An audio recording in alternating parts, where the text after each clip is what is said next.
In the beginning, there was only one. The infinite divine waited silently, pregnant with potential. In stillness, it dreamed of creations yet to be born. The source imagined light, glorious light. Oh, let there be light, and within its being, countless stars in the heavens were born. And the source smiled, knowing it was within them, and they were within it. The divine dreamed again, and the stars gave birth to planets. Land rose up from the waters. On one particular planet, Earth, a glorious blue orb in the midst of space, a new day was dawning as the source began to dream life into being. Out of stardust, love, and the elements, the source created life, first in the oceans, then on land. The source created plants. Tiny trees grew into majestic forests that gave birth to even more life, and whose canopies reached to the sky. Meanwhile, on land, new life continued to form. Cells of all types began to multiply and mutate, and then divide. At first, these cells had no uniqueness to them, but then, informed by the electrical potential and energy of the source, they began to form more complex systems, organs, and species. As the source dreamed, the animals began to appear, first in sea and then on land.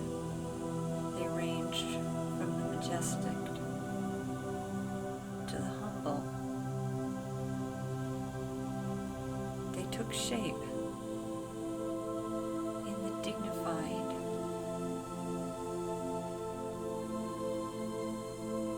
and in the downright playful.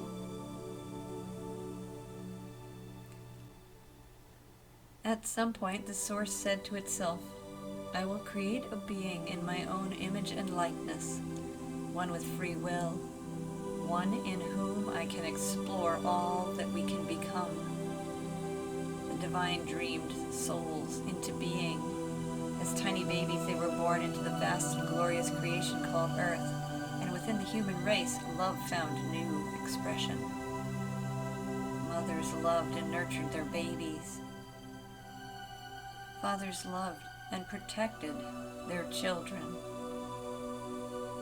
Families found delight in the natural world and came together to help each other survive. They joined with other families to form communities that celebrated life and the cycles of the seasons. For quite some time upon the earth, love was expressed and explored in so many forms, in harmony with nature and one another. The survival of the human race depended on it.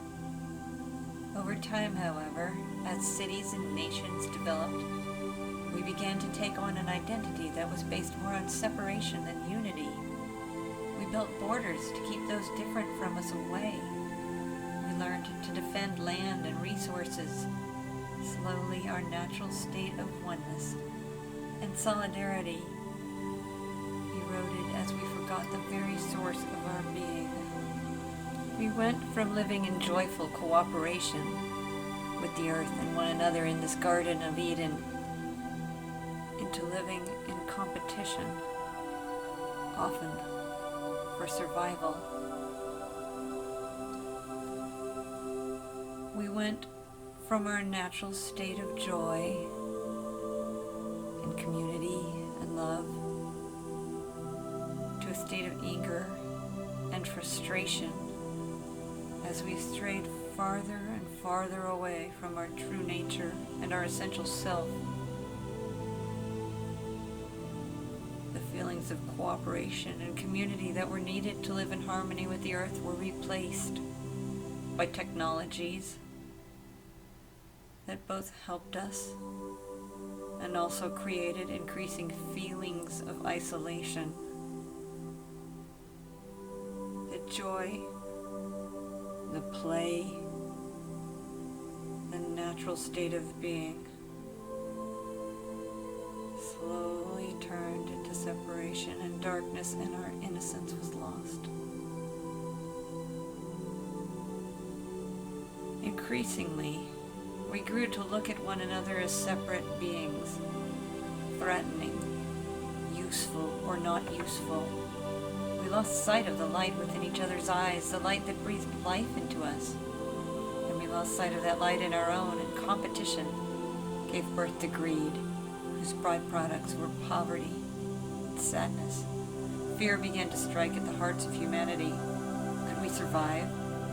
Could we find love? Life was no longer a dance of celebration of the divine, but rather a dance of survival.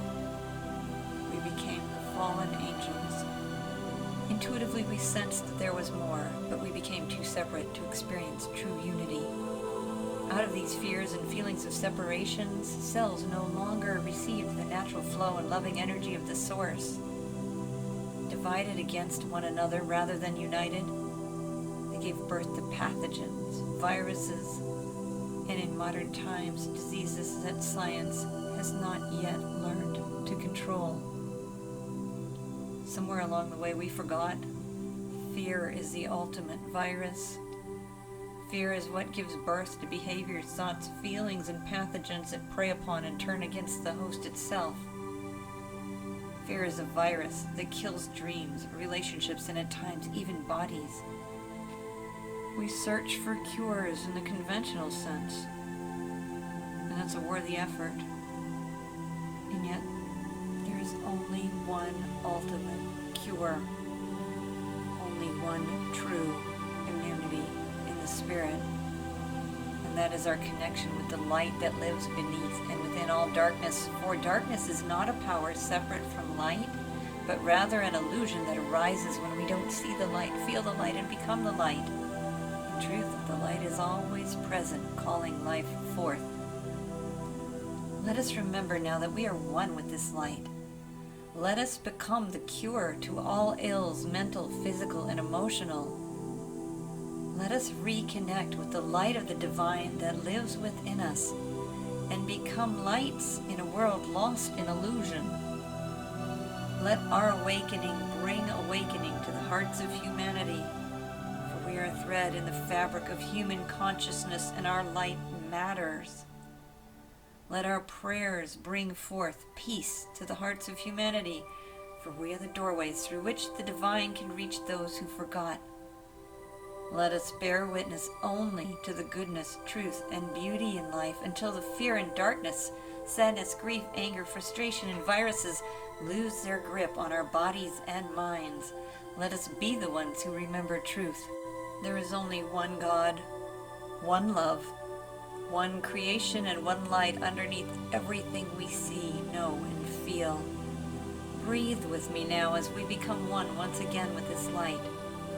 Breathe in slowly, and now breathe out even more slowly as if you're breathing out through a drinking straw. Breathe in slowly, and out even slower. Continue this breathing as together we pray. Dear Divine Source, let the hardened areas of my own heart open until I become like the cracks in the hardened earth that open to receive the gentle soothing waters of your rain. And then open even more to receive the rushing and transformative rivers of your love. Let me be like a candle whose tiny flame creates a beacon that no darkness can ever overcome. I offer you this, my light, in return for the gift of my life. I will be who you made me to be, and only myself in each moment, whatever that might be. In that light, I will join others who have found their own, until someday we become a sea of lights in the darkness, illuminating hearts and inspiring lives. In this moment, as I breathe, I will open my heart to receive your love on behalf behalf of humanity. I will open to feel your light in the darkness and to be calm in the storm. Behind the clouds, I will have faith in the sun. Let my love be a golden ripple in the cosmic pond, joining with the ripples of love from all souls who dare to stand in a light greater than the darkness in the vast ocean of presence that we are. Let my faith in your love remain firm as the sands of fickle and changing emotions and fears come and go.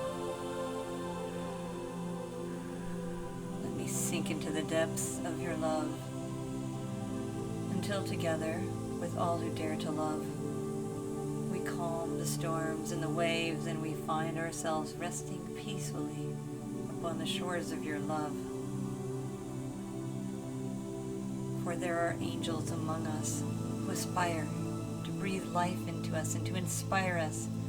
They send their healing and protection to all willing to receive, even at a cellular level. Raphael the healer and Michael the protector and thousands of other angels are here waiting to help us. They remind us that a burning bright light lives within our sun, and the sun itself lives within us, within all, even the darkness, and yes, even within the dreaded and feared viruses among humanity. Can you imagine now, as we continue to breathe, that we can look at the world's most deadly viruses and see beneath their illusions of separation and see the light that lives within all things, bursting through the illusions of darkness until we imagine them turning to healthy cells? Within us, we are creating new patterns of light and well-being that ripples out into the cosmos, informing other beings with whom we are indelibly, intrinsically connected. Our truth is a gift to the human race. Our visions of the light beneath the darkness are an inspiration. Our willingness to see the light in even the world's scariest forms, the hateful, the hurtful, the viruses, makes us part of the cure for all ills, for love is the ultimate healer. You are a powerful soul, a mighty force of light, hope, and peace on this planet. Together, we will remember the light and create a new dawn, a new life upon this earth, new possibilities for health, happiness, and a world once again that remembers we are one. For in the words of Ram Dass, a spiritual teacher beloved by many, we are all just walking each other